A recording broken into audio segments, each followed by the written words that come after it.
Good day, everyone. This is our gospel reading for this day from the Gospel of St. Luke, chapter 5, verses 1 to 11.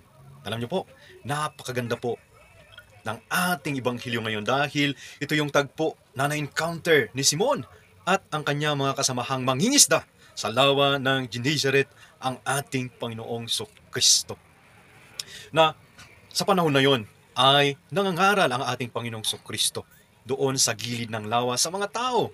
At nung napansin niya ang dalawang bangka na hinihila, no, papunta sa gilid ng lawa at iniwan ito ng mga mangingisda para linisin nila ang kanilang mga lambat.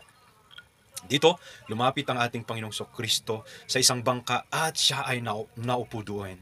At sa oras na yon, yun yung encounter nila kay Simon. At dito ay inutusan niya si Simon, no, na dalhin yung bangka sa may di kalayuan at ihulog yung mga lambat para manghuli ng isda. At alam niyo po, no, bakit sinunod ni Simon ang ating Panginoong Kristo? Dahil nabalitaan niya, no, nalaman niya na siya ay isang guro, na siya ay isang mangangaral na nirirespeto ng mga tao. At doon ay hinulog ni Simon yung kanilang mga lambat, no? At doon ay marami silang huling mga isda na halos mapunit yung mga lambat. At tinawag nila yung isang bangka doon sa kapila para tumulong sa kanila at halos mapuno yung dalawang bangka sa mga huling isda. At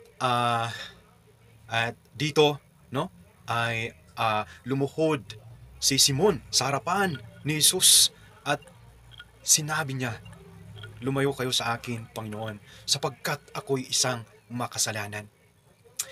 At sinabi ng ating Panginoong Kristo kay Simon, "Huwag kang matakot, Simon. Mula ngayon ay mga tao na sa halip ay mga isda ang iyong huhulihin.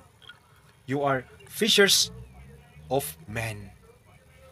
At mula noon ay sumunod sila sa ating Panginoong Kristo. At sa atin din po ngayon bilang isang Kristiyano na tagasunod po ng ating Panginoong Kristo, tayo po ay inaanyayahan niya na tumugon sa kanyang panawagan, no? Na tayo'y sumunod sa kanya. At sa ating pagsunod sa kanya ay kinakailangan na kilalanin natin ang mga kaloob ng Diyos sa atin, no? Ito yung ating buhay, no? Lakas, kakayahan, talento, yung panahon at yung ating kayamanan. Na ito yung gamitin natin na instrumento, no, para sa ating misyon na pagsunod sa ating Panginoong Kristo. Na ilapit, no, ang mga tao palapit patungo sa puso ng ating Panginoon.